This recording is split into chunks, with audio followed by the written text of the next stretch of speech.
What is up, people out there in the YouTube universe? Of course, I am DJ Cass, and I am back with the regular show review. Now, so I know it's been a while since I've done one, but yes, regular show has been off TV for some reason. Thank God they brought back Terror Tales of the Park #5. Now, this episode actually included 4 stories. We usually get 3.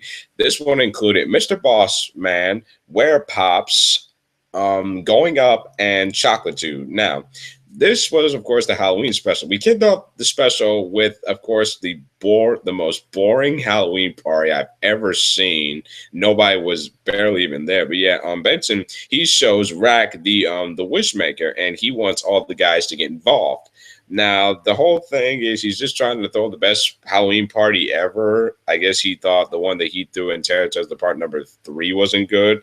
But anyway, yes, he makes a wish to Rack, and Rack shows him the future. Well, he tells a story, and this one was Mr. Bossman. Now, of course, it's the typical Mordecai review. They're not doing what they're told, and Benson, of course, again, he gets annoyed, and then he's like, "If you don't do this, you're fired." And of course, again, the TV pops on for this commercial, and he sees a Mr. Bossman commercial, a puppet to motivate their employees. Now, Benson, of course, he buys the thing for some reason, just because it's Benson, and of course, he uses it on Mordecai Ribby, and they're like, "Okay, that's weird. We're gonna do what you say, but that's weird." But yeah, even though Benson thinks it's all well and good that Mr. Bossman is helping, turns out that puppet had a mind of its own, like we didn't know. And one night, Benson's sleeping, and Mr. Bossman, he's like, "You getting your crap out of my house because I got a family to feed." And I'm like, "What family?" And then they show him in the window. I was like, "Oh man, that is scary." And I don't know how Benson got back to the Park's house in time, but yeah, he was actually able to thwart Mr. Bossman's attempt. I don't know about you, but there was some Chucky mess going on. I don't know if you guys have ever seen the movie Chucky or any other movies like that, but yes, that was some Chucky stuff. My overall, and of course, the puppet's head gets chopped off. My overall thoughts on Mr. Boss Man, it was scary. Like it definitely it did kind of scare me a bit. Like it's like just the way that puppet looked was just creepy. And of course, Rack the Wishmaker, he gives Pops his wish, and Pop's wishes. This is actually the story of Where Pop. Now, ironically, everybody is on jury duty on Halloween Day. So yeah, they're on jury duty for this werewolf who was illegally eating somebody or about to kill someone. And Pops has to go to the bathroom, and then the werewolf's like, "If he can go to the bathroom, then I can." I'm like, "Yeah, take charge of your business." But yeah, it turns out the werewolf's like, "I'm sorry, man, I'm not taking the rap for this. So I'm gonna bite you. I'm gonna get my butt out of here, and I'm going to London where they respect werewolves." And of course, Pops, he turned into the ugliest werewolf I've ever seen in my life. Like, yeah, that was a werepop, definitely. And I don't know about you, but it turned out Skit was really a douche in this episode when he was like, it all makes sense that Pop's got a tat, but just for the fun of it, let's go along with it. Let's say he's guilty just so we can have fun. And I'm like, Skips? Like, really? Skips?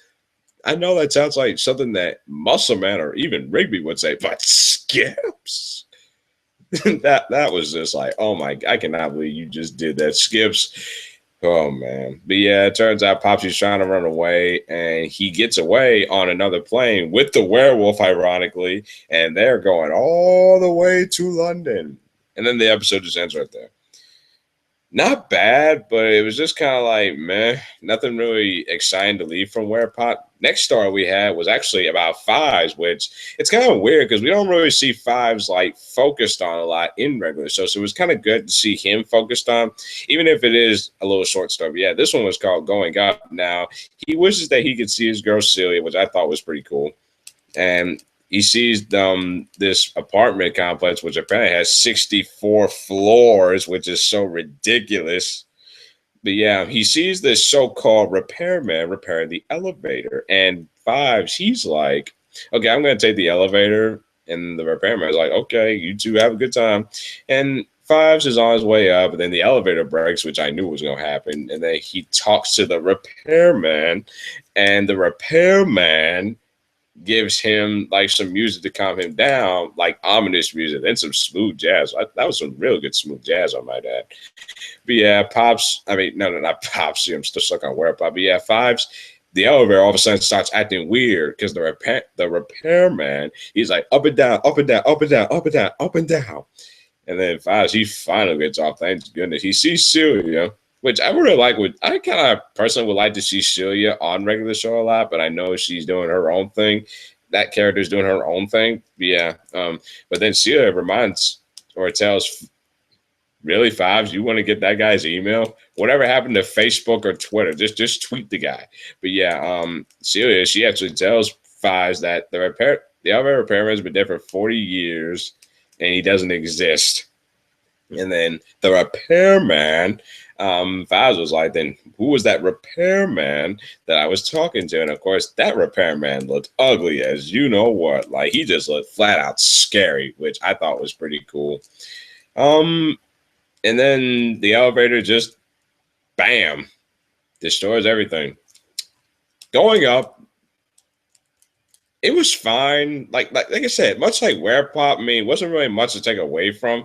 Just the fact that it was scary in a way. I thought it was okay. But yeah, next in the last story we actually got, like I said, we got four. This one was called Chocolateude. This one actually involved Rigby and Mordecai going out on Halloween, and they're getting bullied for their ridiculous costumes. I mean, R2B2 and Super Mordecai, like you couldn't have told you couldn't have come up with something like remember the father you came up with in Pterodactyl the part number one, like that was genius. But yeah, Super Mordecai not feeling that. But yeah, they get bullied and then of course they're dared to take a piece of candy from the haunted house. Now, of course, did they not learn anything from Gamers Never Say Die episode? Like you can only take one per customer. Like really, like why would you do that? Like they did that just to be cool.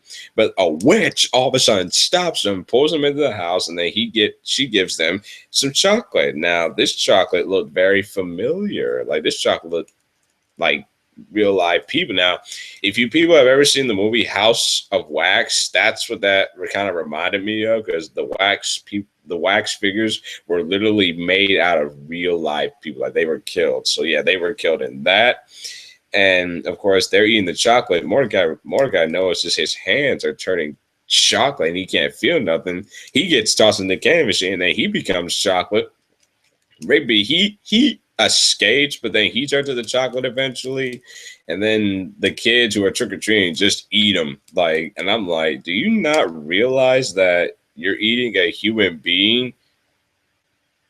They just flat out did not care.